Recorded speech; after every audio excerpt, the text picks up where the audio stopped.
নমস্কার and welcome back to CA Bangla. সম্প্রতি একটা খবর সকলেই শুনেছেন যে ভারতের মধ্যে বেশ কয়েকজনকে গ্রেপ্তার করা হয়েছে যারা পাকিস্তানের জন্য ভারতের উপর স্পাইং করছিল।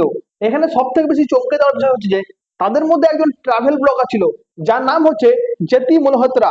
সে ইউটিউবের মধ্যে ট্রাভেল সংক্রান্ত ভিডিও পোস্ট করতো, কিন্তু এই মামলায় টোটাল 6 জনকে গ্রেপ্তার করা হয়েছে। আপনি নিউজে দেখতে পাচ্ছেন যে NDTV the India today news বলা আছে যে Haryana YouTuber arrested for the spying visit Pakistan this ইয়ার। আমরা অনেক সময় এমন কন্টেন্ট দেখি যেগুলো খুবই মজার লাগে এবং ট্রাভেল সংক্রান্ত ভিডিও বলে মনে হয়, কিন্তু এর ভিতরে কি ধরনের কাজ চলছে সেটা আমরা কখনো কল্পনাও করতে পারি না। আমি এই ভিডিওর মাধ্যমে আপনাদেরকে বোঝানোর চেষ্টা করব আসলে কি ঘটনাটি ঘটেছে এবং এই জ্যোতি মলহোত্রা কে এবং সে কিভাবে ভারতের বিরুদ্ধে পাকিস্তানের জন্য স্পাইং করা শুরু করলো। এই সব কিছু ডিসকাস করবো এই ভিডিওর মাধ্যমে। তাহলে চলুন শুরু করা যাক। প্রথমে আমাদের জেনে নেওয়া দরকার এই জ্যোতি মলহোত্রাটা কে। এই জ্যোতি মলহোত্রা হচ্ছে 33 বছর বয়সী হরিয়ানার হিসার জেলার একজন বাসিন্দা। তার ইউটিউবে একটা চ্যানেল আছে যার নাম হচ্ছে ট্রাভেল উইথ জো। তার টোটাল সাবস্ক্রাইবার হচ্ছে 3.7 লক্ষ। এই 3.7 লক্ষ সাবস্ক্রাইবার, এটা হচ্ছে একটা বিশাল বড় ফিগার।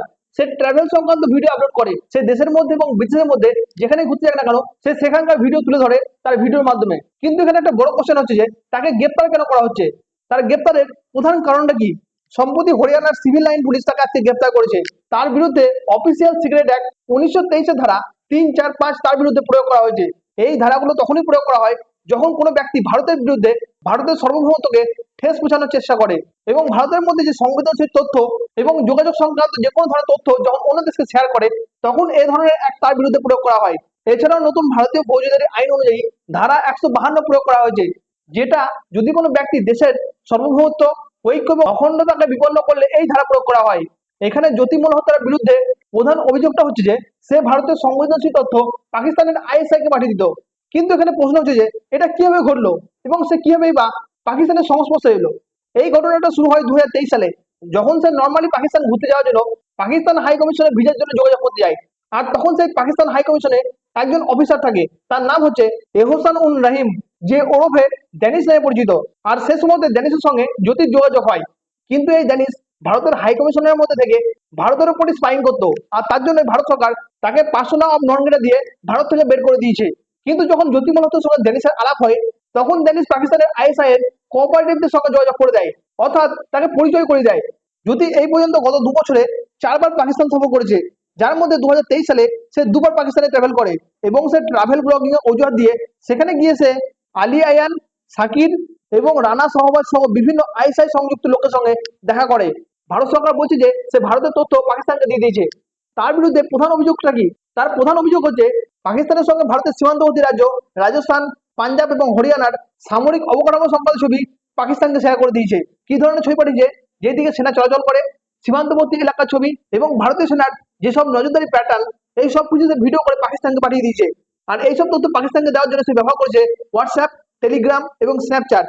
এরকম ধরনের এনক্রিপ্টেড চ্যানেলের মাধ্যমে সে পাকিস্তানকে তথ্য পাঠিয়েছে এবং সে যাদেরকে পাকিস্তানের মধ্যে তথ্যগুলো পাঠিয়েছে, যে আইএসআই লোকগুলো, এবং সে তাদের পরিচয়কে গোপন রাখার জন্য ভুয়ো নাম ব্যবহার করেছে, যেমন অরুণ ভাই, নাজিয়া দিদি এবং আরো অন্যান্য অনেক নাম। মনে করা হচ্ছে যে পাকিস্তান জ্যোতির কাছ থেকে এরকম ধরনের তথ্য নেওয়ার জন্য তাকে প্রচুর পরিমাণে অর্থ এবং তার ট্রাভেল স্পন্সর করেছিল। মানে সে পাকিস্তানের মধ্যে কোথায় থাকবে, পাকিস্তানের বিভিন্ন জায়গায় সে ঘুরতে যাওয়া এবং তার যাতায়াতের যত খরচা, এই সব কিছু পাকিস্তান গভর্নমেন্ট দিয়েছিল।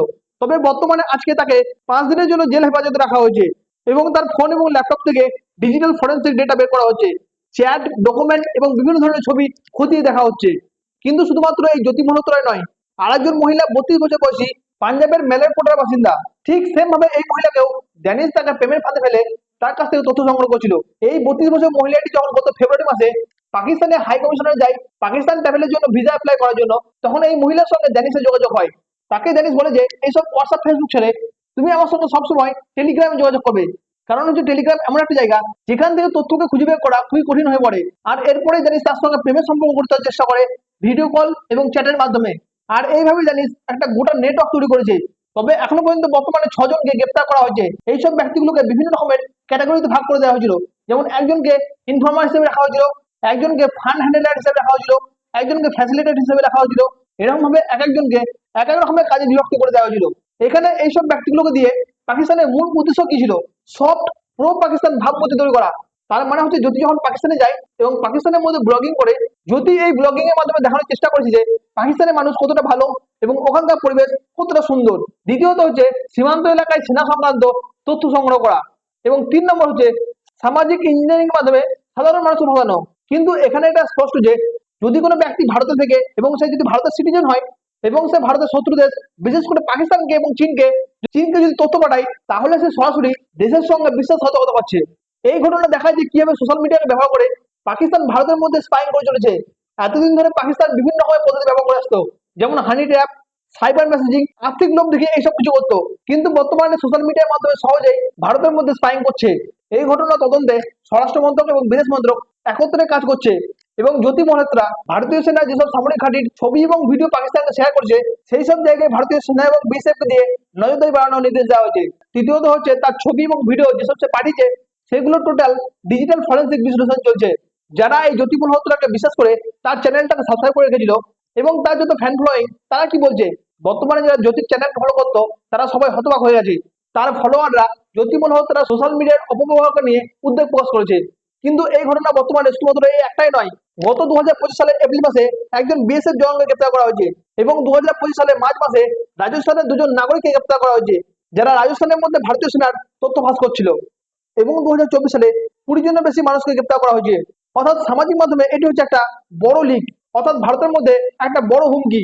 কিন্তু এখন বর্তমানে এই 6 জনের বিরুদ্ধে অভিযোগ উঠেছে, কিন্তু এখন পর্যন্ত তাদেরকে প্রমাণ করা হয়নি। যদি তারা সত্যি ভারতের বিরুদ্ধে এরকম ধরনের কাজ করেছে আর সেটা যদি প্রমাণিত হয়, তাহলে তাদের 7 থেকে 14 বছর পর্যন্ত জেল হতে পারে, এবং তাদের যদি বিদেশের মধ্যে কোথাও অর্থ এবং সম্পত্তি থাকে তাহলে সেগুলোকেও বাজেয়াপ্ত করা হবে। তাই এখান থেকে একটা কথা বলা যায় যে সোশ্যাল মিডিয়ার মাধ্যমে এখন স্পাইং করা খুবই সহজ হয়ে গেছে। পাকিস্তান এবং চীনের মতো দেশ এগুলো র্যান্ডমলি করে চলেছে। তাই আমাদেরকে সবসময় সচেতন থাকা খুবই জরুরি, যাতে দেশপ্রেম এবং দেশের নিরাপত্তাজনিত প্রশ্নে কোনো রকমের আপোষ না হয়। তো ভিডিওটা এখানেই শেষ করলাম। যদি এরপরে কোনো ধরনের আপডেট আসে তাহলে আমি অবশ্যই পরে এটা নিয়ে একটা আপডেট ভিডিও নিয়ে আসবো। তাহলে আজকের মতো ভিডিওটা এখানে শেষ করলাম। ধন্যবাদ।